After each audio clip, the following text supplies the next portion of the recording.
It's Captain Matt, Boater Secret Weapon. I want to thank you for joining us for this Sunday night live. We're getting ready to start here in just a couple of minutes here.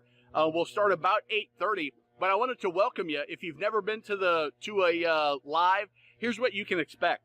Just go ahead and chat in your comment section, whether you're on Facebook, whether you're on YouTube. Just ask your question, leave your comment there, and then as we go through the time, I just kind of scroll down all the comments and I try to answer them. Now, if it's something that I need to ask you a question, I may ask you a question and just put it in the chat again, and I'll come back and I'll get that information so I can give you a more personalized response, something that's going to really add value for you. This is just something I do. One, it's great fun. I really enjoy it. It's helpful for the community. Just sharing my knowledge. Now, one thing that you need to know, I don't know everything about boats. I know a lot about boats. I've been a boater since I was 5. I've sold boats. It's something that is a big part of my life. With that said, I don't know everything. Matter of fact, sailboats, have zero experience with sailboats. Bass boats, very little experience there. Bow riders, deck boats, center consoles, jet boats, twin engines, stern drives, outboards, inboards, all of that I have experience with. And if I have an answer, I'll give you my best answer. If I don't have an answer, I'll try to give you a resource that will be valuable for you. If I have an opinion, I'll try to give you that opinion, but let you know this is what I think, not what I absolutely know. So I look forward to it. Here's a little video intro that a subscriber made for me. Thanks, Bo. And we'll see you on the live when it kicks off here in just a moment.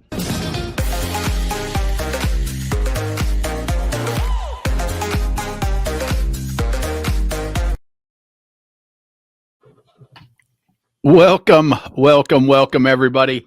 Captain Matt here for another Sunday evening live. Welcome, everybody that is on the line. And Ray, good to have you. Hot, humid, and stormy. That's what it was last week, I think. Rhonda coming in from Myrtle Beach. Rhonda, I love that email that you sent me. Matter of fact, I might just pull up the couple of the pictures that you sent. I always appreciate it, and I always get a chuckle. She's always got a funny comment to make, and no different on this email. Welcome, Corey. Corey, I think you were here last week. That name is looking familiar. 68 Camaro, welcome, and welcome to everybody else that's on the line. Let me know you can hear me loud and clear. Let me know that that we are ready to get kicked off. Now, I've got a little bit of information we'll start with, but since Rhonda's on, I'm going to pull up her email here.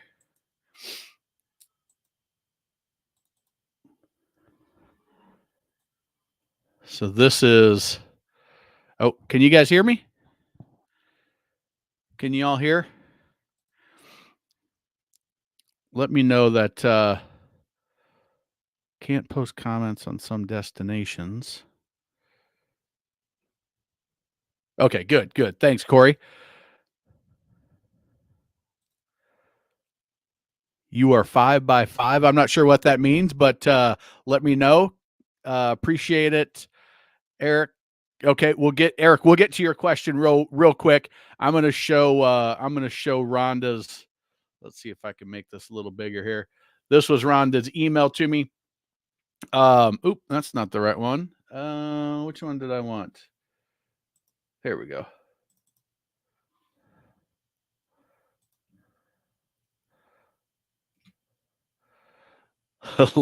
Look who just pulled into the slip perfectly for the first time at Barefoot Landing. It's a real busy area down at Myrtle. Nailed it. Nobody laughed and only complimented my boat. Still no free beers though. If you've looked at one of the headlines on my pages is this will be so good you'll pull in and they'll be so impressed they'll buy you beer or they'll buy you a drink. And Rhonda still has yet to get her drink. So Rhonda, I may have to buy you one. I think that's the only real solution here is for me to get you a drink. So, all right, let's get to Eric Baker's question. Truck diver, how you doing?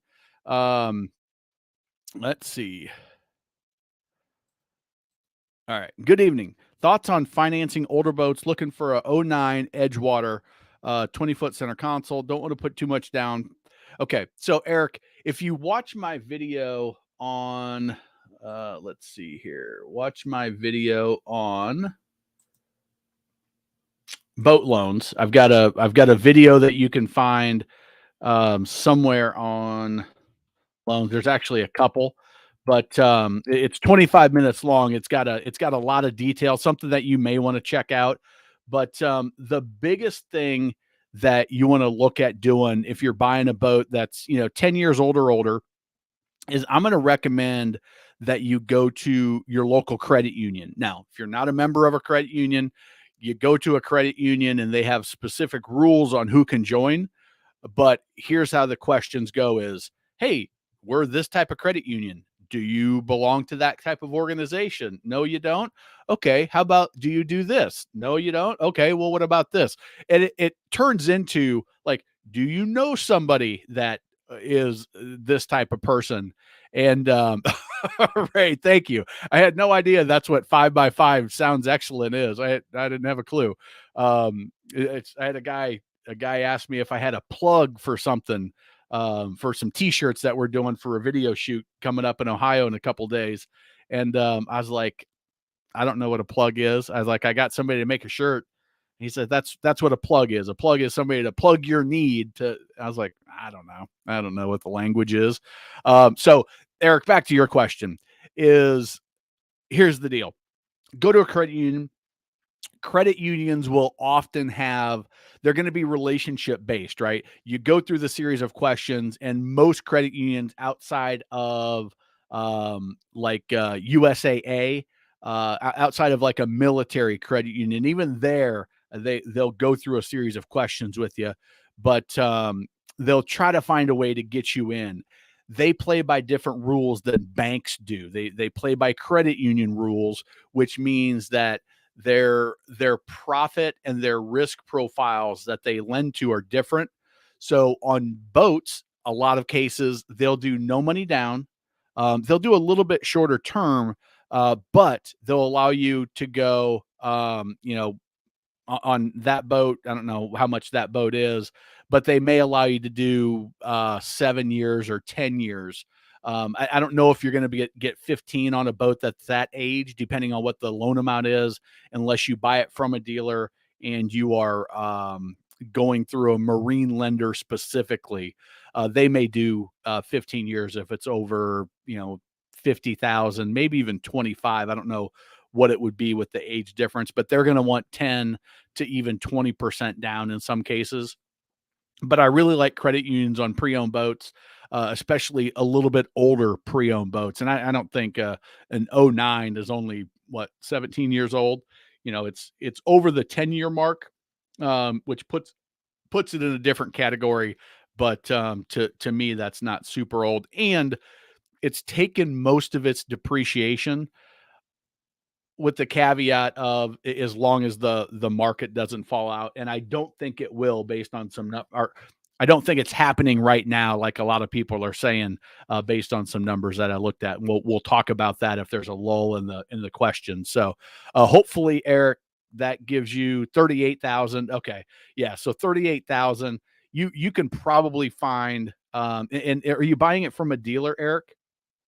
If you're buying it from a dealer, you could probably do 10% down with a 15-year term if you want. Now, as far as, is that a sound financial decision? I don't know. I don't know anything about your financial situation, so I can't give any advice on that. And frankly, I'm not a financial advisor.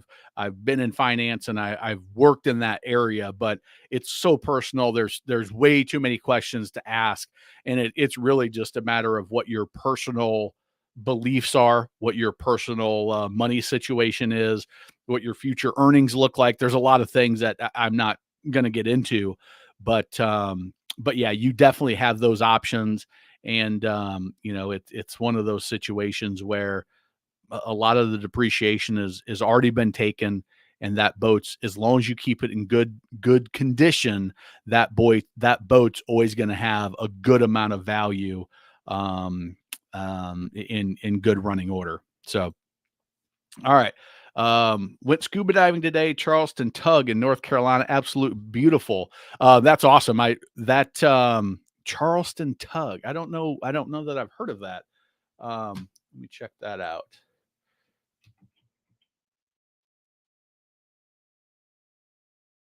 Tug, North Carolina. Okay, Myrtle Beach area. So, Rhonda, you know that. Coastal Scuba Club, Charleston Tug Dive Site. Oh, that's one of the things that is on my wife and I's list. My sister-in-law is scuba certified, but that's on my wife and I's list is to get certified. And I would love to do some diving. I did my podcast probably a year ago with the Spear Factor podcast guy, Brett is his name. A super great guy. If you're into that kind of stuff, truck diver, you might want to check him out. He does free dive and spearfishing.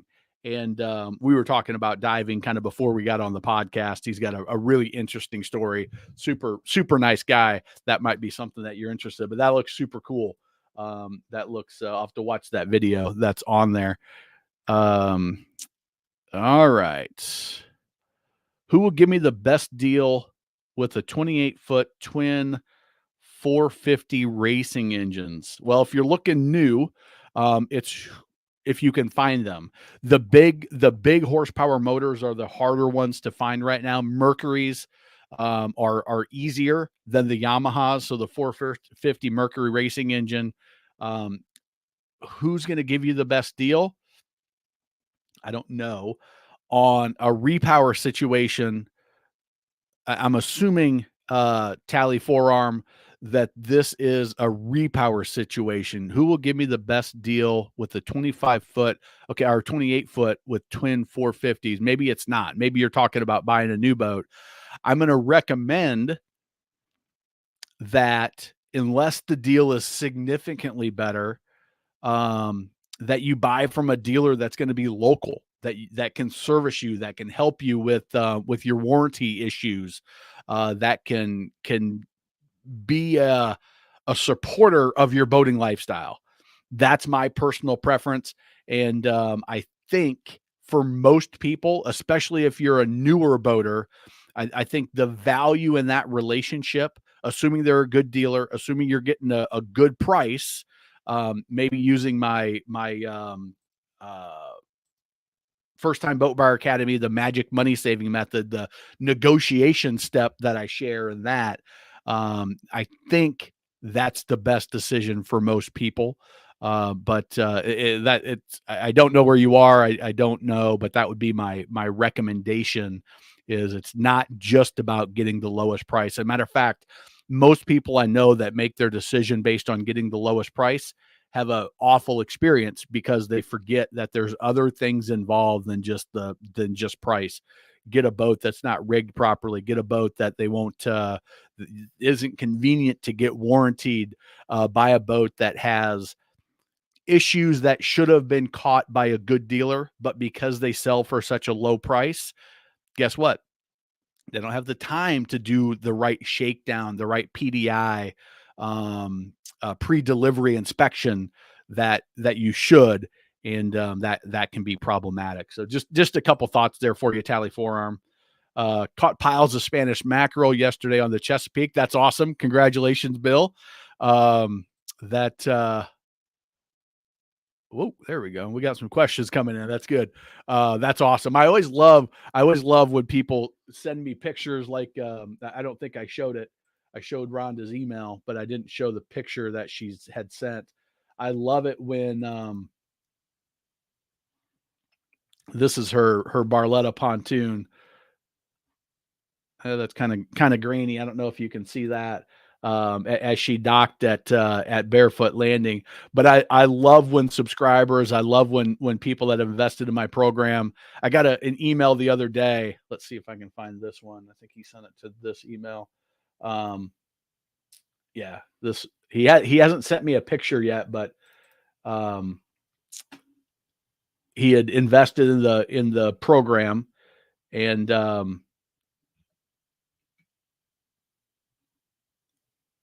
I just bought the course, but prior to today, I used the free checklist. So he already bought the best boat captain course. I used the free checklist to buy a used boat. I followed the checklist to the T, asked all the questions you suggested I should ask. I just want to say thank you. Your checklist helped me, help give me guidance and remove most of the nervousness from. In the end, wound up buying a very nice 1980 Aquasport, 17-foot, 88 Yamaha outboard, third owner. Once again, thanks for all your help and contribution, Bob. So I love getting those things, and when there's a picture attached, it makes it even cooler. Kind of give me a sense for the type of boats and the areas too. There's some amazing pictures I've gotten from folks that I've gotten that just show just gorgeous boating areas. So all right. Corey started with the boot camp, got the first module, lots of good info. Next up, best boat captain. That's awesome. I'm glad you got that. I'm glad you got that toolkit. It is, I mean, if you are on this live and you are in the process of buying, you need to get this. It's totally free. I do make an offer for the First Time Boat Buyers Academy. Whether you get it or not, you get this totally free. Just like my boot camp. I got so many people, we run Facebook ads for the boot camp and then offer the best boat captain because so many people need it. And I got people saying, you're a scammer. You're a bait and switcher. This isn't free. It's $57 or $247 or whatever the program is. And I'm like, people, it's 100% free. Just do what you need. Just go in. I can't just have this stuff on my regular website. It's behind a kind of protected for copyright purposes and just to make sure people are, not taking it and doing other things with it, but just go through it. The information is incredibly valuable. If you watch the lives, if you watch the 400 videos that are on the channel now, you can get a sense that I'm not a shady guy that's hiding. But anyway, it bothers me at times. It really bothers my wife. Brian, good to have you. Brian is a pontoon guy up in West Virginia, from my wife's hometown, as it turns out. Okay, not from a dealer. So that will matter, Eric, as you're searching, is let them know that you're buying it from a private individual, and that does make a difference. How reliable is NADA use value? Don't know much about boats and their valuations. So, Rob, a couple of things that you need to know about NADA. Let me see if I can pull one up here, because there's some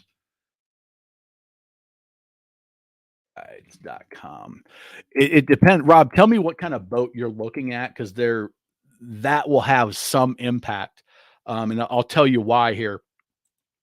In the boating world, if you've watched some of my videos on the industry and the size of it, some manufacturers only make 10 boats a year, 50 boats a year. If you look at the big guys, Key West or Sea Pro or Sea Ray or Harris or Barletta, they're making maybe 1,000, 3,000, maybe 4,000 boats at the most a year. So if you're in one of those mass produced, then NADA is fairly accurate because there's enough data. Dealers will report that subscribe to NADA. They will send all their purchase agreements on their boats into NADA or a spreadsheet. They're probably not faxing like they used to do, but they're sending their data to NADA and they're compiling it and then figuring it out, based on all that data that they're gathering. But if you're buying what was who was the guy that Dimension? He sent me an email after it with some nice, cool center console. But if that builder only builds 50 boats a year, well, guess what? On the used market, there may be 10 used sales that year. Now we could pull the Yamaha outboard out and we have a pretty good feel for what that value is. We can pull the trailer out. Trailer has a pretty, there's not much variation from trailer to trailer, right, in value once you buy it. Even if you diamond plate it and LED lights and you trick it out, it's not going to be much different on the used market than just the base trailer that doesn't have all that stuff, as long as it's got the basics. So then it's just the hull. Well, that's the one that can be a little bit different depending on the number of sales. The other thing that matters, and let's see, Rob, if you said where you're, all right, Rob hasn't responded with where he's at, but the reason I ask is if you go into boats, let's see if it's right in the front page if you have the actual hard copy. I don't know if we'll see it here.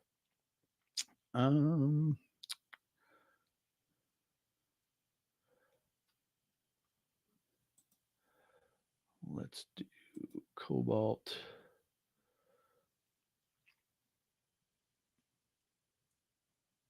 Yeah, I'm not seeing it, but what you'll find, and I'm gonna go through here and just pick a 2017. We'll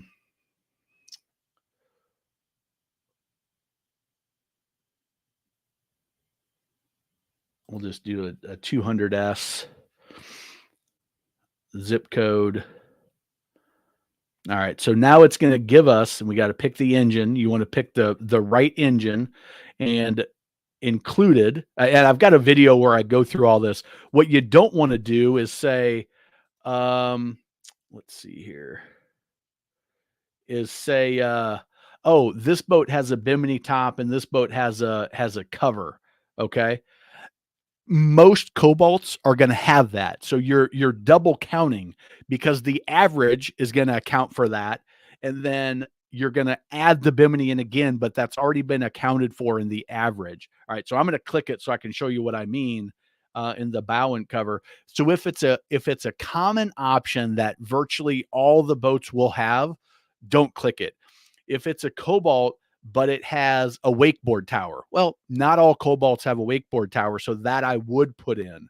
And if it's an option that's unusual for that boat, then don't put it in, because what will happen is you're double counting against yourself.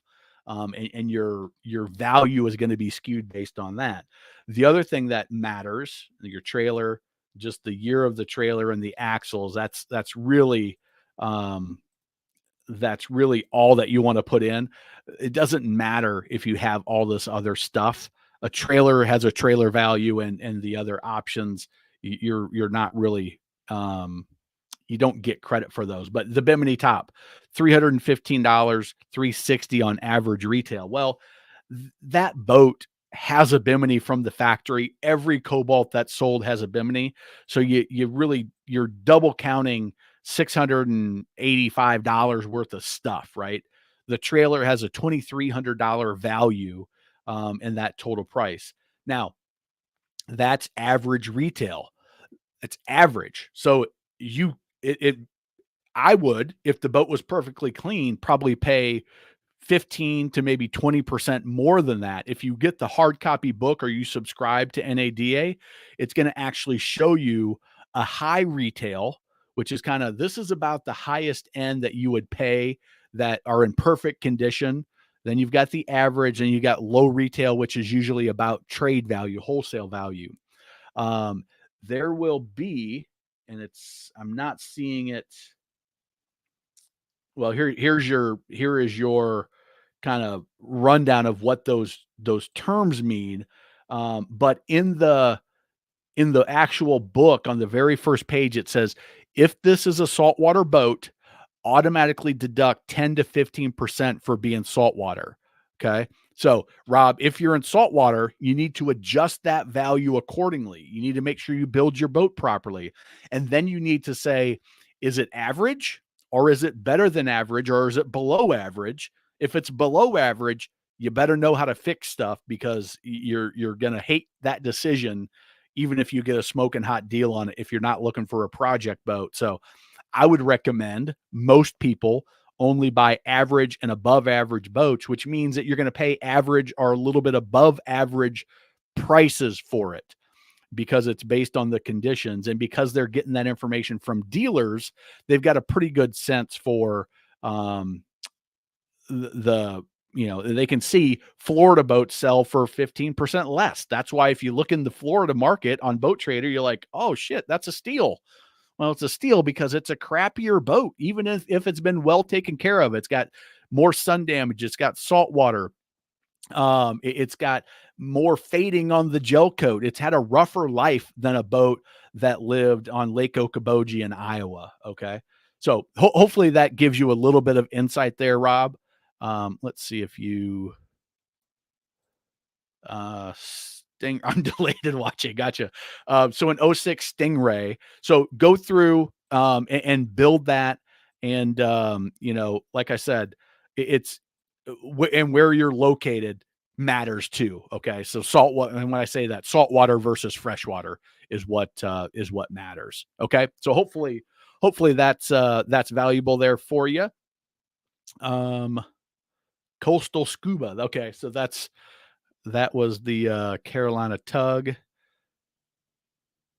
Get your shirt diving's amazing. It's been on our list for a long time. My wife wants to go to Jamaica, and I need to this business. I've reinvested a whole bunch in this business in the last 12 months, and then continuing to do so because I think there's great opportunity to help more and more people. So unfortunately, some of her Jamaica funds have gone towards investing in this little business that I'm working on. So, all right, let's see. I missed that conversation. Oh, okay. Thank you, Ray. I appreciate the kind words. Ray was very helpful in promoting my program to the people in his HOA in his boating area. My 150 stroke. All right, so he's got a 154 stroke, 4,300 RPM, 4,300 RPM. We're trying to adjust pitch to get 58. Went out alone, full tank, was running 30, which I'm pleased with. You could tinker a little bit. That's pretty close. I don't know what the normal operating range. Let's see, 2021 Mercury. Actually, yours is a 2022. It's going to be the same though. 2022 Mercury 4-stroke RPM range wide open throttle. All right, so let's see if they 150. All right, they're not going to go up to that high. If the wide open throttle range is 5,800, which sounds right to me, but I just wanted to double check. You could monkey with it, but all right, here we go. So full throttle RPM 5,000 to 5,800. I would probably keep it where you are. You could probably tinker a little bit, but remember that you want to hit that sweet spot where you don't want to test your prop. Well, you don't want to hit your 5,800 because how do I say this? I got to get this right in my head because I've said this wrong in the video. When you add weight, your RPM is going to go down, right? So you want to try to set your max RPM in a place where you're going to get real close to the 5,800 when you're empty, but you're still going to be above 5,000 when you're weighted up. So you're right in the middle when you're empty, which means you add a couple of people, you're going to probably go down to 500 RPM or 5,000 RPM, and probably drop off a few 3-4 miles an hour. You could tinker a little bit. Just know that there's a lot of back and forth, and I would go to a really good Mercury dealer and say, here's my situation, and this is the prop that I'm running. Here's what I'm getting: clean tunes, clean water, one person, half a tank of fuel, this 819 pitch, whatever it is, I don't know. And I'm getting 5,300. And I want to try to get closer to 5,800. And I usually run with X number of people, and then you'll start dialing it in. But it's really a testing process to get that done. So, but you're within the range by yourself. I mean, if you put a ton of people on the boat, Brian, yeah, I could see doing it. If you're loading up with another, 1,500 pounds, yeah, maybe it's worth going down a little bit, to get that extra RPM.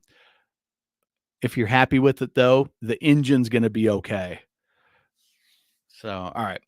Let's see here. All right. Nate Fonseca. Welcome, Nate. I don't recognize that name yet. So welcome to the live. So I bought El Cheapo 24-foot pontoon, 17 or 7K. Shout out to your first time boat buyer video. You're welcome.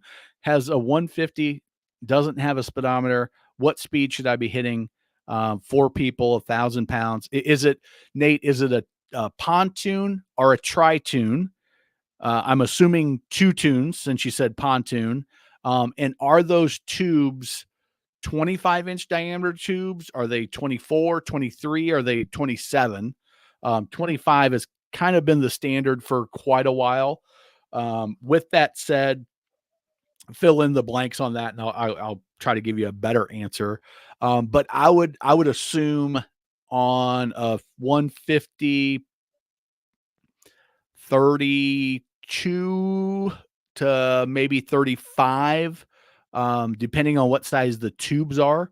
The tubes, if the tubes are too small, you're not going to have the buoyancy to get as much out of it. You're going to be more chugging through the water. If the tubes are on the bigger side, you should be able to get on the higher end of that range. And then also, is there anything weird going on with the boat? And in some of the older pontoons, they foam filled them. Well, when you foam fill a pontoon, that's great. If you take on water, it's not going to fill and sink, but it's bad if you take on water 10 years ago and now that foam has gotten waterlogged and it's near impossible to get out unless you cut off the end and remove that foam. That's why they started baffling the tunes so that you still wouldn't sink. That's a good thing. But if you did get water in, you only had one chamber to deal with. You could drain it out, weld it up, and you were in good shape. But that's what I would say. 30 to maybe 35 is a pretty good number for that setup without knowing too much more about it. So let's see here. Truck diver. Would you take a Sea Ray 240 Sundeck offshore? Leery about it. Any idea if there are classes for offshore navigation? I would not. The deck boat, the bow on a deck boat, if you look at a 240 Sundeck, Sea Ray. And I actually did a little bit of a video about this, about bow riders versus dual console. If you look at, there we go. This is a good profile shot. If you look at this,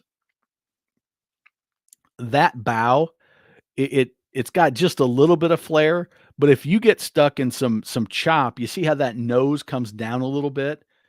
It's real easy to take a wave over the bow versus a dual console 24 foot.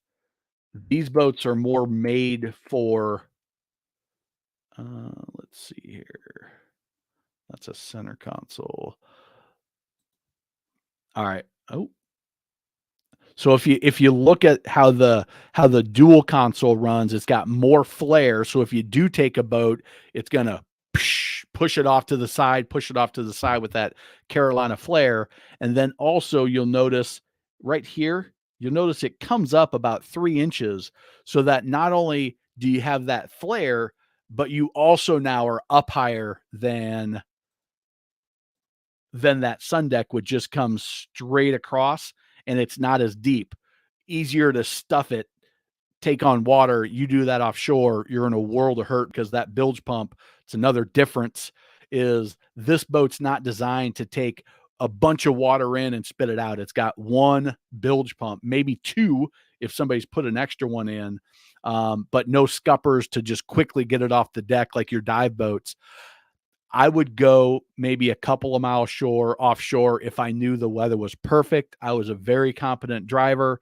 I was a very competent boat operator. I was 100% certain that the weather, nothing was going to come up on the weather. I may go a little ways, but I would not recommend it for 99% of the people. So, and if you watch, dual console versus bow rider, this video right here, I love when I type in my video names and they just come right up on the first page of Google. That means that people are watching them and enjoying them. But I talk about some of those things in that video. So, yeah. So the Tri-Tune will typically give you a little bit more performance than the pontoon will. So that's a really good data point for you, Nate. Thank you for sharing that, Brian. Richard Cornwall. Richard's been with us a couple of times. Let's see. Just got my price increase upon delivery after contract and deposit. Early December delivery, Regal 28 Express. Presently 4% increase per quarter. Holy crap. Total price $297, 380 Volvo, Ocean X. Love the setup. Just retired, Southwest Florida, generator, AC, insurance. Okay, so Richard, first of all, that sounds like an awesome boat. I've sold against Regal a lot, and we have a decent Regal dealer in our area here in the Carolinas. So I've inspected them and I've gone through them for the last since 2009 is when I kind of started really looking at them. And nice, good quality boat. 4% price increase a quarter. That's interesting that they're putting that out there quarter by quarter. That is how they're doing it. And I haven't heard that from other manufacturers. Not that they're not doing it, just I haven't heard about it. Insurance. Okay, so a couple of things is I've got some insurance videos that you can check out on the channel. Just type in boat insurance, and I go through a lot of stuff that you need to think about for insurance. I think those videos are 20 minutes long or so. But if you want a quote, from an insurance provider that is probably going to be very competitive on the type of boat, if you go to Boater Secret Weapon /insurance, I've got a little form you can fill out. Just tell about your boat, put in, boat type. That Express, I think, is a cruiser. Value, your 297, state, Florida, date of coverage, whenever. That will then get sent to the insurance provider that is probably going to be a good fit for you. I don't have a bunch of providers, but I've tried to find the ones that I thought would do a good job in different segments. And so it'll send you probably on your situation to Garrison, who's in Charleston, South Carolina. And he's a great guy, and he'll give you a quote. Take a look at it. Couple of things that you want to make sure you have is replacement value coverage. So agreed value coverage, not market value coverage. You also want to make sure, I highly, highly recommend using a marine insurance specialist, because if you use your State Farm or your Allstate, they're not experts in boat insurance. There's only like 3 main underwriters that do 90% of the boat insurance. You've got Geico, you've got Progressive, and you've got Chubb. And I'm trying to get connected with Chubb or one of them to see if I can get some better breaks for people that come through. But you want to make sure that marine insurance, the coverage talks about, hey, if I run aground and I damage my drives or damage my lower unit on that Volvo Ocean X, that if it's under a certain amount, 15,000 maybe, that if it's a certified Volvo dealership or technician that's giving that quote, that they'll just say approved, not, well, let me send an adjuster out there to look at it and see if it really is $15,000 worth of damage or $10,000 worth of damage, which is now going to take another couple weeks. The guy that gets out there is not a boat mechanic, so he doesn't know what the heck he's looking at. And he's like, well, it doesn't seem like it's that bad to me. Why is it so much? And it can be a real hassle. I've got stories that I tell in the video about different situations where that's happened, including people totaling their boat within a couple of weeks of buying it. One, a drunk driver ran into it while I was on the trailer. Another guy didn't take me up on my training on his Yamaha jet boat and put it up on his dock and totaled it. But that's why you want that agreed value coverage. So it's that full 297 versus, the 240 that they're going to say it's worth after it's got a couple hours on it. So check those out. Hopefully that's valuable, and go to boatersecretweapon.com/insurance will take you to this page as well. Let's see. Corey says, been subscribed for a while, would have paid for the boot camp. Good info. Well done. Ignore. Yeah, it's, I can brush it off pretty easily. I mean, I read most of my comments, and up until the last couple of weeks when I've just been, I'm trying to write the book. I've got the video shoot going on. I've got a ton of different projects going, and so I haven't responded. So I've got pretty thick skin when it comes to that. And I know I'm an honest person. I know that I'm trying to help. I know that, hey, I do make mistakes in videos, and sometimes I may not explain it the right way or whatever. But my wife, it really, really makes her very, very mad. She's probably the most honest person, but expects everybody else to assume that everybody's just as honest as she is. And she really gets upset by that. So thank you for that, Corey. I appreciate it. And I agree. That's a program that I think after it was done and I watched it, I was like, holy crap, there's nothing like this out there that, and I think people I think people would pay for it. Just take it. Let me prove that the value I'm going to give, and then, pay me for how to drive your boat. Cause that's the stuff that everybody, they need that as well. Anything tough. Yeah. And there's still, let me show this real quick because I alluded to it. I hope I didn't shut that. Here we go.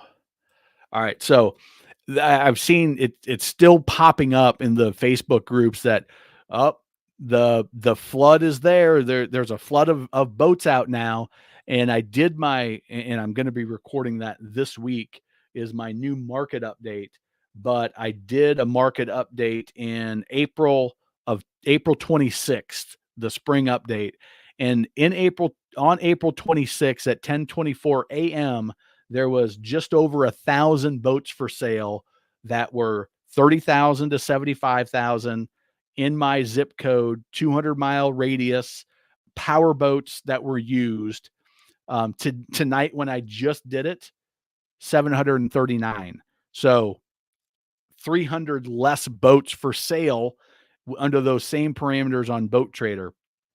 The flood of used boats isn't happening, and we're into August, which is when those types of things would start. I would imagine if we see that hold up through Labor Day, that tells me that the flood everybody is expecting, except I predicted it probably wouldn't happen. We'll see how accurate I am when that gets there. All right. I feel like we've got just everything stacking up here. LX, appreciate the info. Makes sense. Production amount. You're welcome, Rob. You're very welcome. Glad you got some value tonight.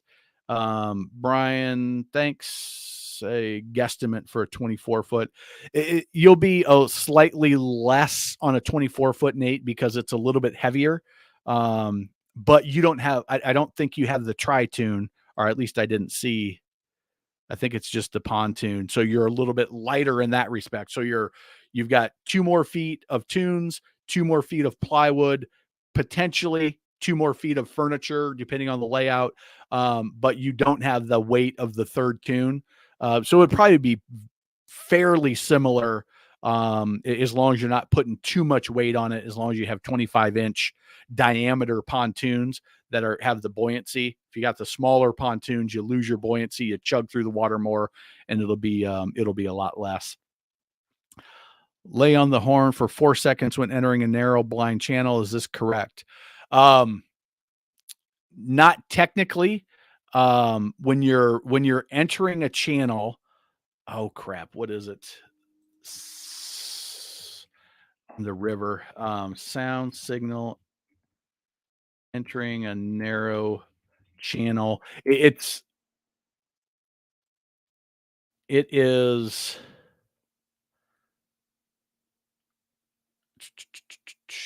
That's not going to be the right reg. Sound signal and narrow channel.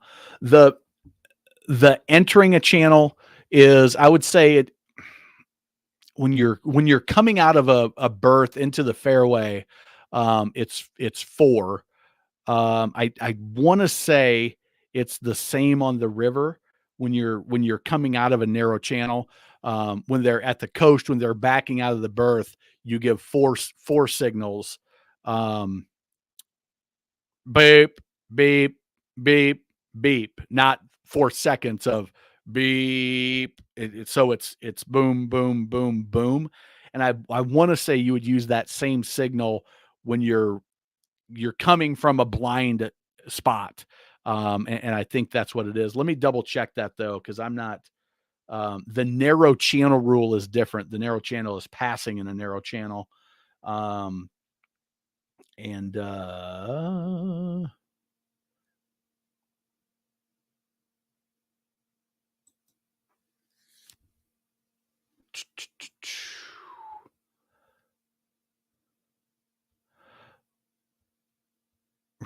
restricted visibility. There, I want to say there's not an official coming out of a blind area, because remember, these are regs that are written for big huge ships. Like this stuff is still the from 1700s. I mean, like the stuff that we're reading is like old timey stuff. It's just they've never updated, they've added to it. But let me do some checking. Charlie, I got to tell you, I don't know how it is that every question you ask, I'm like, I got to get back to you on that. So but I want to say it's beep, beep, beep, beep. But again, in Minneapolis on the river, there's only a handful of people that are going to know what the exact signal is. The key is that you're making yourself known before you just dart out. And I also encourage in the best boat captain in the open water is to come all the way out into the channel and then figure out what you're going to go. So you're coming out at a 90. So you're not just coming around that blind corner and boom, there's somebody hugging the shore. You're coming out so that you're in the middle of that channel and you can be seen. And the sound signal is just an extra precaution, which I think is smart. But I would be very surprised if anybody else would be like, "Ooh, I know what that sound signal is. Somebody's coming from a blind channel, entering the fairway." Wouldn't expect much of a drop. Yeah, I agree. Always prop my boats out less than 10 gallons of gas running normally. Yeah, that you want to make sure that you're in that sweet spot and that you account for the added weight and the least weight, because you don't want to be like, okay, I've got it propped, and then sometimes I run a little bit lighter and now I'm hitting that rev limiter all the time. So that's good advice, Brock. Welcome to the live. I'm sure you might have had a fishing tournament this weekend. All right, I've got a 0.8 diameter, 15-inch prop. Was thinking of going 17. Thought it would add some top end, save me gas. What do you think? Okay, so John, going going bigger on the pitch is going to give you more top end speed, but you're going to be slower out of the gate. If you think about it, you've got a bigger wheel trying to spin, saving fuel. I I don't know. Depends on how you run your boat. What type of acceleration are you just hammering the throttle but then you're staying up on plane and running wide open? Then maybe you would save a little bit of fuel. But if you're starting and stopping, you're putting a lot more pressure on that engine to spin that bigger wheel. But it really depends on what your RPMs are. Are your RPMs so low when you get up to that 17 pitch prop that you're putting way too much wear and tear on your motor? As far as fuel efficiency, I would have to think, and I'm just guessing here because I don't know this for a fact, but I would have to think that you're going to burn more fuel with the bigger pitch prop if you go too big. That's interesting because yeah, it seems to me that would be the case. But and there's John, and this is I did one video on props, and I transposed something in the end as I was talking. I got it mixed up when I said it. It's so specific to your exact situation, and it's a matter of just testing. It's a matter of I know the basics of how it's going to work, but how do you run your boat? What's most important to you out of the hole or top end speed, and then what's the wide open RPM range that you should be trying for? What is your weight capacity is going to be? So there's just a lot to it that it's nearly impossible. That's why most of the dealers that sell props, they won't most of them won't just like lend them out and test them. They're like, we'll do it, but we're going to charge you and we're going to charge you a decent amount for it because there's just, let's put this one on, see what happens. Let's put this one on and see what happens. You change manufacturers, high quality OEMs are going to run a little bit different than some of the cheaper replacements.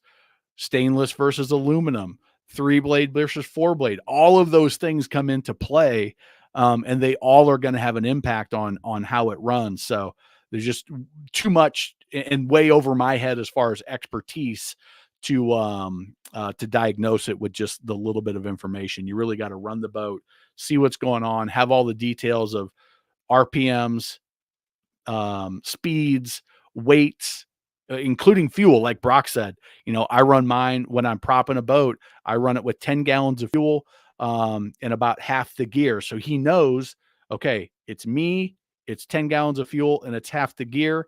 And that's how I'm going to manage it. And I know when I add the extra weight on and my fishing partner, I know that I've got room.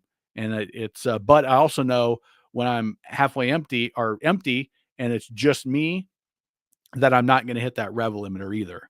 So, all right. Must have had 6. 2 of them were under 3.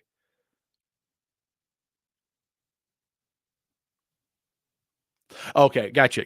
Most have had 6 people, 2 of them were under 3. So couple of kids. So he's not putting a ton of weight on his boat essentially. Is it Godfrey Sweetwater? Previous owner also had air valve to fill the tune. Not sure if that's standard. Some of them, every manufacturer has a little bit different approach to how they're going to do their tunes. Some of them pressurize them. Now I'll tell you, when they pressurize them, they put like 3 pounds of air in. You start putting any more than that in, you're going to pop a weld. You're going to cause a big problem if you don't know what you're doing. So if you don't know what you're doing and have a very precise gauge, just don't worry about it. It's the air pressure in the world is perfectly fine for it. It's not going to add anything extra. You just as the potential to cause damage. Some of them will put a valve, a Schrader valve. Some of them won't. Some of them will put a plug in the tune to drain the water out. Some say, why am I going to put a plug in? If I built this right, there should never get water in there. Some of them put the plug at the bottom to make it drain. Some of them put the plug at the top so you can siphon it if you really need to get water out if you do something. So everybody's got a little bit different approach to that. But if I was you, shake it back and forth on the trailer to make sure there's no water in any of the tubes. So you get it on the trailer and you kind of rock it back and forth a little bit. If you hear sloshing, you do it on one side, you do it on the other, and you kind of listen in the center for the center tube. If you don't hear sloshing, then you're good to go. Don't touch it. If you do hear sloshing, figure out where that leak is. This is where, okay, maybe you can use that valve, soap up the tubes, put a little bit of pressure in there and look for your leak. That's what the welder will do. And then you can have a welder come and patch that leak spot wherever it is. So if that makes sense, hopefully I explained that well. Sustainability. There you go. So John, I was just talking about the boat that you sent me that I couldn't remember the name of it that we had talked about the other day. So you guys changing your names, you really throw me. Bo did that with his Derek Johnson. Welcome. Sure, the waves will stay up higher on. Yeah, for sure. Good to have you, Derek. Derek has been kind of researching for a while, and always has some comments on the videos, which I always appreciate. Watch videos on people going in and out of inlets changes my mind about offshore. Yeah, it's, when you look at the hull over inlet videos and the those types of things, you see that big splash, and that's why that flare is so prevalent on those offshore center console, dual console boats. But you see the pontoon go through, or you see the Tahoe deck boat, or you see, even just a regular deck boat.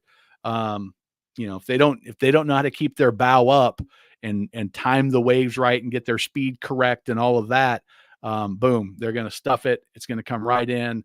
And then you get a couple 100 pounds of water in your boat. Now your boat becomes real unstable, right?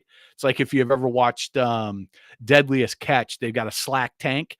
A slack tank is this is the top of the tank and the top of the deck, but the water level's here and the bottom of the tank is here. Now every time you tilt, sloshes this way, the boat tips, sloshes back, the boat tips. Same thing happens on a smaller scale on a bow rider. You take that wave in, now you've got all that water, the bilge pump's working like crazy to try to catch up, but now you got that water that's tipping you, sinking you down further in the water, making you unstable. And that's how boats can capsize that are not good. Boater Tom, welcome. Glad to have you.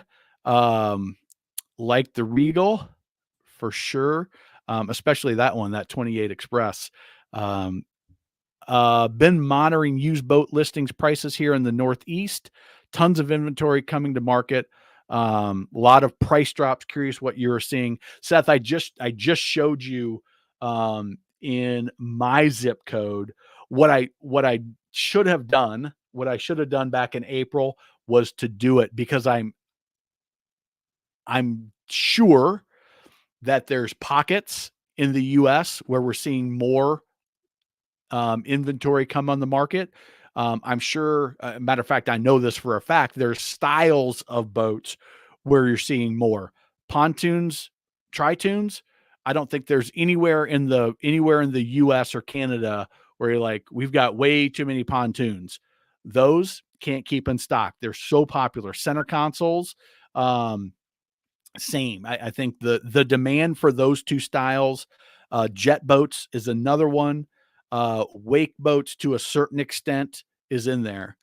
Some of the aluminum fishing boats, the multi-species type boats. Yeah, I think you're seeing some of those, some of the bigger, more expensive cruisers, although they don't build a ton of those anymore. I think you're seeing that market kind of soften a little bit in some parts. But I think there is, Seth, there is something to the Northeast versus the South versus the Midwest versus the Gulf Coast. versus the upper Midwest. I think that there is. I just, I wasn't smart enough to say, oh, I should get data on all of these points. I just said, oh, this is interesting. Let me see what happens. And I just used my local market area. So, adjust my trim as part of my prop. I want to adjust my trim as part of my prop still in the water. Fritz, I'm not sure I understand that question, but tell me, try to explain. And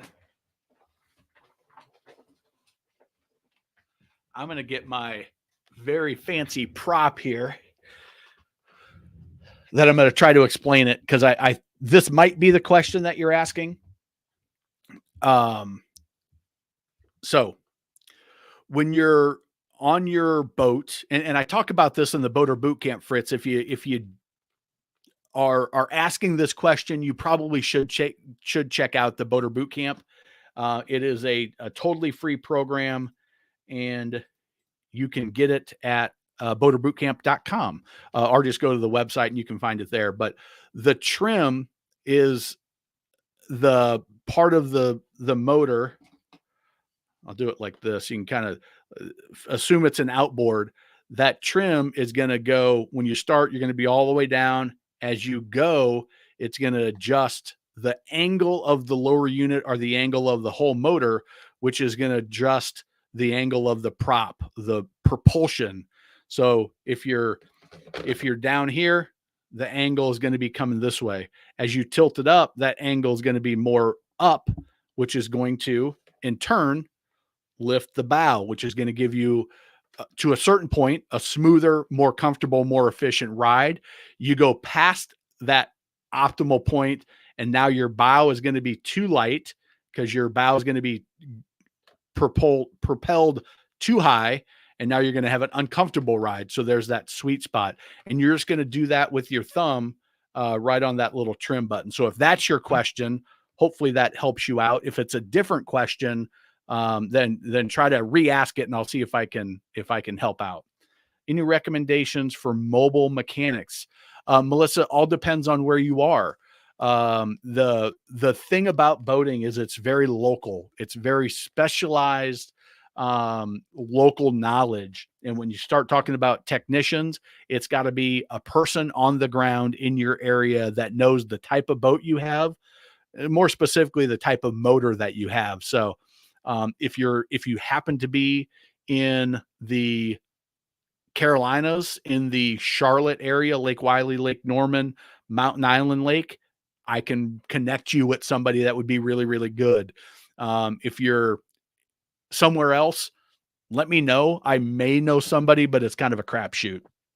So Lake of the Ozarks, I could probably recommend the place that we use.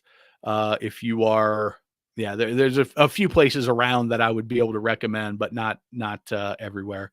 So, all right, we're holy crap, we're over an hour already. And I still got a whole bunch of stuff. So I'm going to skip the commercial, other than say, get the toolkit, get the boot camp if you need it, and get Best Boat Captain. If you struggle operating your boat, get the program. It'll fix it. If you go through it and you follow the instruction, it will have you operating your boat with a ton more confidence, and much safer as well. And you're going to learn a crap load of other stuff that you didn't even know you didn't know. And it's well worth it. So I'll end with that, and try to bust through more of these. All right. Now I lost my place where I was. Sustainability. Boater Tom, Melissa, Brian. I'm looking at used boats. I don't need a new boat. One covered slip comes available. I'm buying it because the covered slip transferred, then selling the other boat. I was like, Brian, what are you doing looking at new boats? Brian just took delivery a few months ago, and has loved boating on his Tri-Tune. But yeah, there's sometimes in some areas getting a slip specifically a covered slip can be even more difficult because they're in some areas they're more highly sought after. You do have the issue of spiders on covered slips, but sometimes buying the boat's the best way to get the slip if there's the right situation out there. So, um, Seth, where in the Northeast, New England, New Jersey area? All right, you guys carry on your conversation in the comments. I love that. I love when people just make friends, and I love when I come on and I'm getting ready to go live, and Ray and Brock and Charlie, you guys are having little conversations in the, hey, how are things going? You've been out of the water this week, in the chat when I log in. That makes me smile. Somewhat so much experience that we can trust. Well, I try to share the stuff that I do know. And as you found out with the prop question and every question that Charlie's asked, I don't know everything. So my girls are taking after me. They love speed, probably go slower. My QX wasn't so smooth. Yeah, that Bennington Sustainability's got an awesome Bennington QX, their top model, at 50 miles an hour. I've not ridden it, but I've been on enough Benningtons to know that Q series is going to ride like a dream in almost every condition that you would even think about taking it out in. Growth on the tube. I think you mentioned that in one of your emails to me, Sustainability. Do you have any updates, new options on the hydrofoil? I don't. I don't. They were going to. I had another hydrofoil company reach out to me that they wanted me to promote it, but I'm like, I need to ride this. I need to, and I just wasn't sold on their technology, on just the things that I was able to discover. But Jason Miner, the owner and the inventor of the Hydrofin, he was going to have me come do some more running of the boat and potentially do some videos with him. That hasn't happened yet.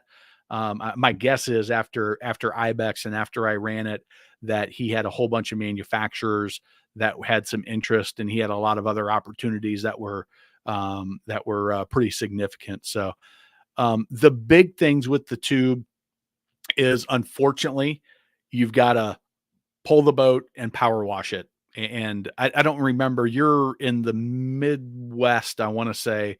But yeah, it's really the only good option is to pull it. And when they're still wet and slimy, get the power washer on them, power wash them. Bottom painting your tubes isn't going to do anything because it's still going to grow on there. It may help a little bit, but it's going to ruin the looks, and it's going to ruin the resale value of the boat. Maybe it was you, John, that sent me the bottom washer where you drive through. It's like a swirling thing you would see in a car wash that you just drive through and it washes your hull. But that's nothing that is anywhere available, and certainly is too expensive for an individual to buy. And as far as business opportunity, you would have to have a significant boating area to do that. And plus the environmental, how would that all work? But all right. I'm a self-professed hard critic, and if I thought the program was crap, I would email you and told you and moved on. I'm still here for the lives because I enjoy the chats and learn something new. Thank you, Brian. I appreciate that. Oh, that's a good one. I'm gonna have to screenshot that one in the replay, and screenshot that one in the replay, and use that in one of my things. All right. Okay. So here's Melissa. Melissa said has a 115 Yamaha, was running 5,000 RPM, started bogging down to 2,000, speed dropped, then jumped back up. So Melissa, that sounds to me like probably a fuel issue of some sort. So what I would recommend is, if you feel like you're capable, and you want to tackle it, is I would change out your fuel water separator. I talk about it in the Boater Boot Camp, so you can go to the Boater Boot Camp, and I'll point out what it looks like. It just screws off screws back on. And I don't like show you how to do it, but if you feel competent doing it, you'll be able to do it no problem. The other thing that I would do is I would follow the lines and find the other fuel filter, probably in the cowling. And I would look at that and see if there's something maybe that got in your fuel line that bogged you down and caused that issue. That would be probably the number one thing that I would check. And if you don't feel comfortable doing that, take it to a technician that you would trust in your area and say, hey, this is exactly what happened. I was doing this. I was going this RPM and this speed. This happened. Then I did this, and then this happened, and I was at these RPMs. And the more specific you can be on the sound, it went like this, bop, bop, bop, bop, bop, make the noise, tell the RPMs, the speed, the conditions. All of that information is going to help a good technician zero in on the problem, because an issue like that can be hard to recreate. And unless they can recreate it, they're just sort of just guessing. But with that, the first thing I would check would be, is it a fuel issue? First thing I would check with the fuel issue is your fuel water separator, and my fuel filter. And then maybe treat the fuel itself. Maybe you got some bad gas that is causing it. And again, it could be hard to diagnose, or it could be something completely different, but that's a pretty cheap and easy, a $50 at the most fuel water separator, depending on the fuel filter. I don't know what the Yamaha ones are, but they're probably less than $100, and it could be an easy fix. Watch some videos, check out on something like that. Check out Born Again Boating, and check out Dangar Marine. Those are two channels where they get into actual, hey, let's pull the cowling off and let's do this mechanical thing. And they've got some good videos that you might be able to, they're changing a fuel water separator and they're changing a fuel filter on a Yamaha 115. It's a super common motor, so it's very possible they've got that video, and they're really good. Born Again Boating's down in the Keys, and Dangar Stew is in Australia or New Zealand. Probably because it's a good question why I don't know the answer. More rational mass equals more fuel. I'm assuming that's back to the prop. See, Brian, you're an engineer. You get all this stuff. I am not that. Did see phone, new inline fuel filter, new water separator, check fuel line clogs, seem fine. Putting new plugs on this week. Thoughts? Yeah, I mean, when it comes to, hey, Matt, what boat should we buy? What I'm really good at helping there. When it comes to, I've got this mechanical problem, I can do basic stuff, but once you get past that, then I'm out of my depth. As a matter of fact, tomorrow I'm going to meet a tech buddy of mine, and we're going to shoot some video on how to remove the prop. We're going to shoot some video on how to change a fuel water separator, some of that basic stuff that I think people need. But I'm not going to be the one showing you, hey, turn this and use this and do it like this. I've got him, and I'm helping him with some other stuff as kind of a trade, and because that's not my area of expertise. So, all right, throw in your last couple of questions here. We're coming to the end, and we're at hour 15. Actually find myself driving wide open throttle a lot with the 400 Merc. But hey, listen, you didn't get the 400 Merc because you wanted to go 25. Not only does it look awesome, but when you got it cranked up and you're got it trimmed up just right, it is a fun feeling. I remember my parents used to have a 22 Crown line, and we took it to the Lake of the Ozarks, and we would trailer it. Well, at a certain point, my dad's like, I have an older brother that's 2 years older than me. He's like, all right, you and Steve, you take care of the boat. Like, you guys load it up, you get it on the trailer, you wipe it down. We were in charge of the boat essentially. And my brother backed the trailer. I put the boat on the trailer. So every time he'd be like, all right, I'm getting the truck. There was a little bit of drive. I would take that Crown Line out. It had a 350 mag and a 22-foot boat, and the Crown Lines were notoriously fast hulls anyway. And every time I would light that baby up, we'd be almost out of fuel because we knew the week was coming to an end. And I would have that baby trimmed out, running 55 down the middle of the Lake of the Ozarks on a perfectly calm morning.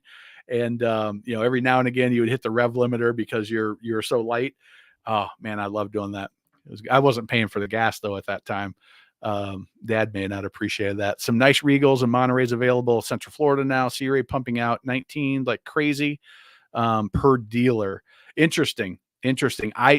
I just talked to somebody when I was in Knoxville, which is where the headquarters are.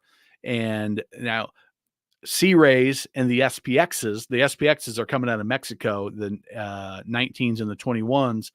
And he was saying we're still on allocations for Sea Ray for the dealers. We're still having issues getting inventory out, but that's interesting that that maybe that is not the much the case on those SPXs. So thank you for sharing that, Boater Tom. I'll have to dig into that a little bit more. Highly recommend the boot camp. Thank you, Corey. When I dock, want to lift engine out of the water. Oh, okay. So if you have a stern drive, you can't. It's not possible. If you have an outboard, depends.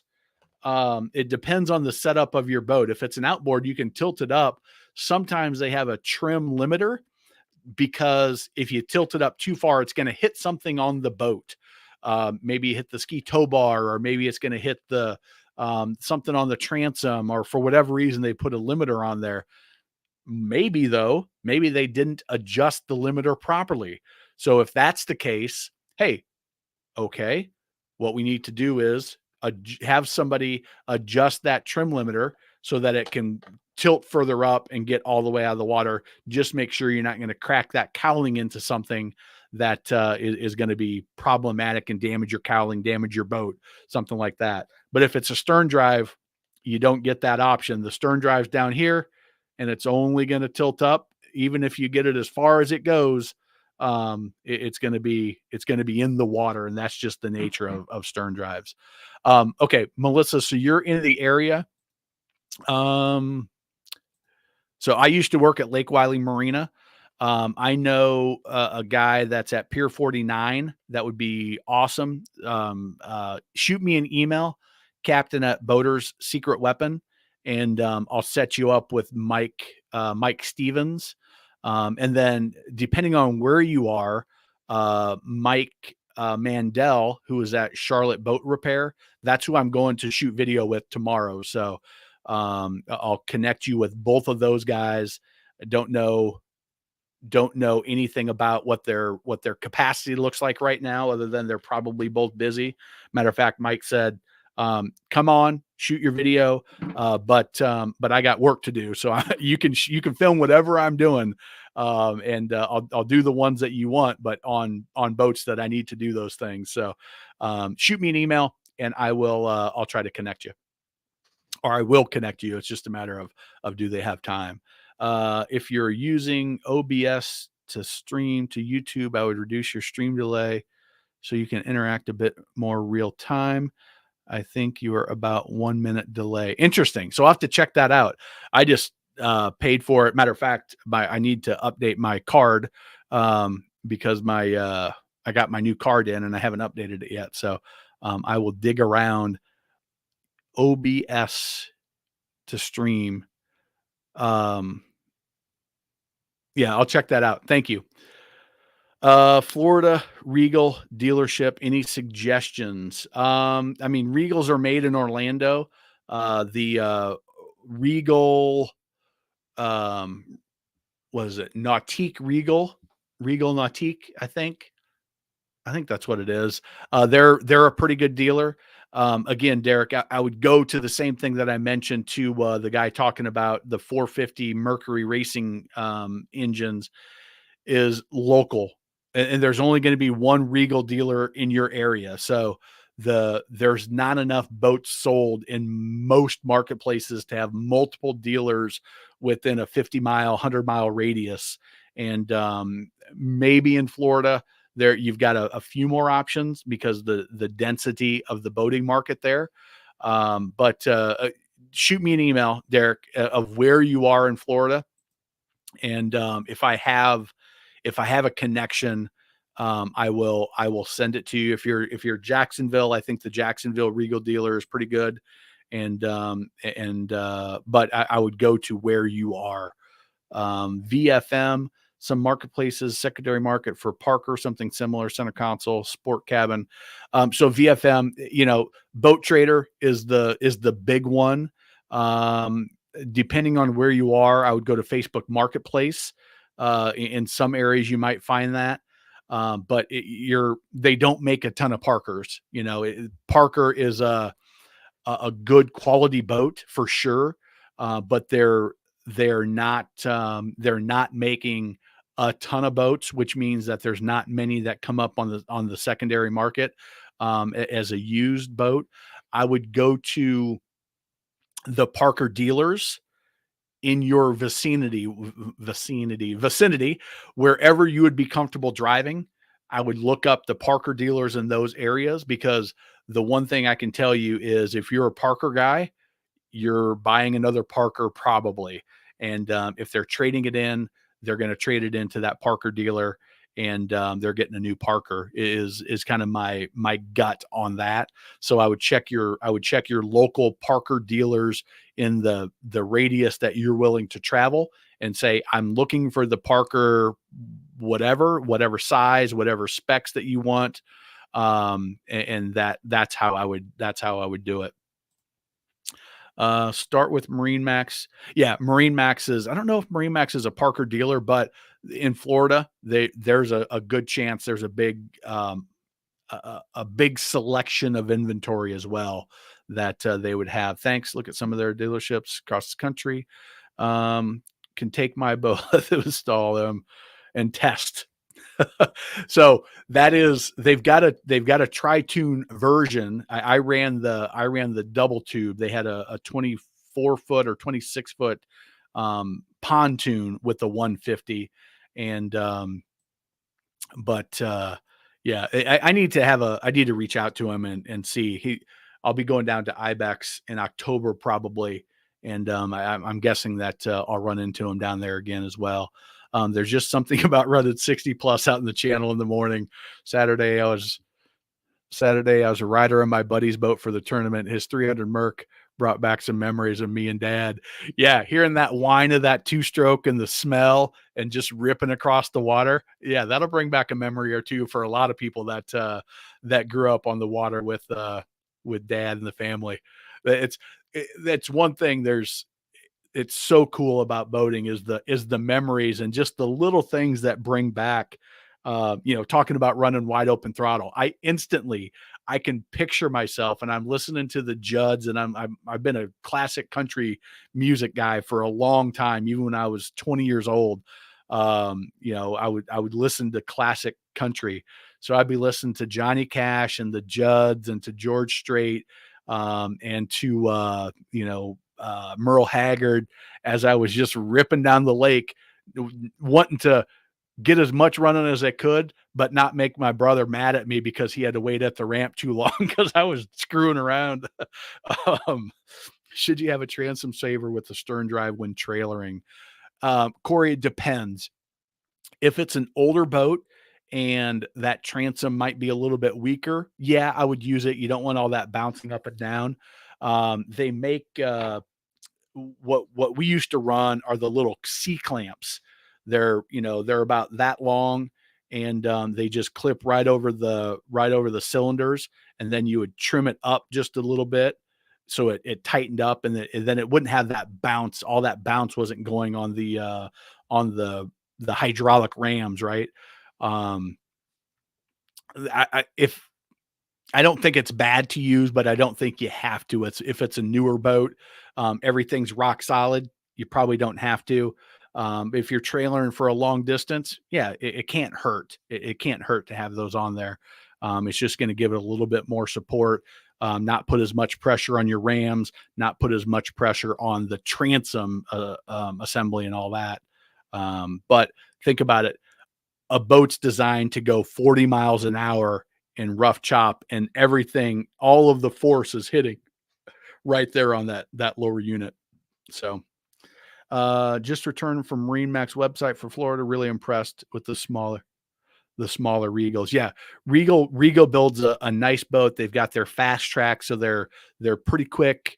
That fast track kind of makes a bubbling, aerates the water, which they say makes it, well, not they say, science says it's more fuel efficient. How much more is they've got their numbers, and it gives a little bit different ride quality, but they're definitely nice.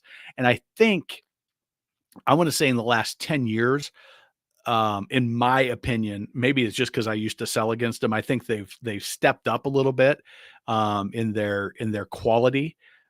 Maybe that was just my biased opinion, because I was selling Sea Ray against a Regal, and we would go head to head all the time, and I had to find all the bad stuff about the Regal and all the good stuff about my Sea Ray, and try to promote me as the salesperson taking care of you. That's how I really sold, is, hey, you get me, and with me you get all the help that you could imagine, better than anybody else in this market area. And but I did try to pick out the bad stuff. Thanks so much for all of your videos. Just finalized our purchase, 25-foot Yamaha, Lake Michigan. Adam, congratulations. That's awesome, man. We've got a lot of Yamaha folks. If Charlie's still on, he's a Yamaha guy. There's several Yamaha folks, so you're gonna enjoy it. Just saw your Christmas and August deal. We buying finally coming down $6, saving along the way. That's awesome. We've got we're gonna do some type of Dog Days of August promotion coming up here, so check out that one. Bennington's great pontoons, absolutely. Any concerns about COVID quality control? Yeah, absolutely, Adam. If you watch any of my market update videos, I talk a lot about that. I talk about, if you're buying a new boat, make sure you inspect that sucker before you write your final check. Make sure you put that thing on the water and run it, and don't just run it for 5 minutes. Run it for 20 minutes and put it through its paces and hit some waves, stir that water up, wide open throttle, quick stops, quick acceleration, hard turns. In my toolkit, I walk you through how to do that with checklists and stuff, so you don't forget something. Run all the pumps, run all the accessories, hit every switch, look at the stitching, check the chairs, because there certainly were issues. And if I'm buying a used boat that's a 2020, 2021, 2022, I'm going to be just as diligent to look for some of those not so noticeable things that you might gloss over if you just like, oh, this is a good looking boat, only 20 hours. Let's do this. What can be wrong with it? Well, there were some really bad stories of things that came up. They were a small percentage of the total boats that were delivered. The 300,000 boats that were delivered, maybe a couple hundred or 1,000 had some serious issues. But if I'm buying one in that vintage, I'm going to protect myself, and I'm going to take my time inspecting it. Corey, you're very welcome. Your wife still knows the lake. We lost a boater on Cheat Lake. Yep. Pontoon, pay attention. Yeah, it is. I did my most hated boaters in several of my videos lately. I've mentioned bow riding. Don't ride on the bow. And matter of fact, Brian, my wife's mom used to tell her, when she would go out to Cheat Lake with her friends, she would say, all right, now, Sarah, you know why they call it Cheat Lake, right? Because it will cheat your life away. I'm assuming because they had some issues out there of people making some bad choices, and take the boot camp, take my best boat captain, take a boater safety course, go to, join the power squadron, or there's a lot of places that can help you. You don't have to learn all this stuff by trial and error on your own. There are a lot of resources. Mine are great. And there's others that are great in other ways. There's some really good ones that are out there. Can recommend Regal. Got a 2010 1900. Nice ride, gets on planes fast, nice in the chop for a smaller boat. Yeah, that's they're in the top tier. You know, if you watch any of my videos, they're in the top tier. What's your take on go fast boats? What would you recommend model and make? All right, trucking with Thor. All right, we're at an hour and a half. I'm gonna have to call it after these last couple of questions. It is 10 o'clock here, and and I'm starting to getting a little tired. I know you think sitting here talking should be able to do it most of the night, but all right, so we'll do the last couple here. Go fast boats, what do you recommend, make and model? Okay, so trucking with Thor, it depends. What are you looking to do? Are you running these boats in freshwater poker runs? You just want to be the fastest guy on the lake? Are you taking them offshore? You running to the Bahamas? Or do you just want to look badass at the local lake and you want to have the most prestigious brand? Um, what's your take on what it is that you're looking to do with this go fast boat? And then also the caveat of I don't have a ton of experience with some of the styles of boat. So what I can tell you is that some of the center consoles, the MTIs, are the Midnight Express, some of the big center consoles with the quads and the quints engines are taking over the fountains and the formulas and the checkmates and things like that. Um, I don't know why necessarily. Well, I have some guesses. The big huge outboards, the big racing outboards, the 600 that Mercury came out with, the 350s and 400s, and the digital steering and throttle. They're able to do a lot of cool stuff with the joystick controls and with syncing the engines, and that makes the outboards somewhat easier to deal with and to put 4, 5, 6 of them back there. There's a lot of things that come into play when you're talking about a go fast boat. So if you want to answer those, I'll try to come back to you here. Thanks. The toolkit, my Bible for the sea trial. Yeah, definitely do. And check out, there's some videos that go along with it. If you want to go into, I've got a video on how to demo. I do it on a pontoon, but it's the same for pretty much any boat. Young college kids, parents, money, fast boats. Yeah, that's a combination, for sure, that can end poorly. Yeah, the Boater Tom, you're exactly right. You've got the Q series that sustainability has, which is amazing. But then you also have the S series, which allows you to have the Bennington name, which is great for resale. And you can say, I've got a Bennington, but that S series is, I would put that in the mid level. If you were to look at it, it's still built to the similar standards of the Bennington. There are other models, but it's slightly different. And they do that so they can get the price down a little bit. So, all right, guys, it has been a fun one tonight. This was awesome. I love when the questions just roll in, and I appreciate we had some good numbers on as far as people joining. So Brian, Corey, Boater Tom, Adam, thank you for sticking out with us. Thanks for all the great questions. Appreciate everybody being a supporter and investing in the Boater Boot Camp, investing in the First Time Boat Buyer Academy, supporting what we're doing here, and being a part of it. And we will check you all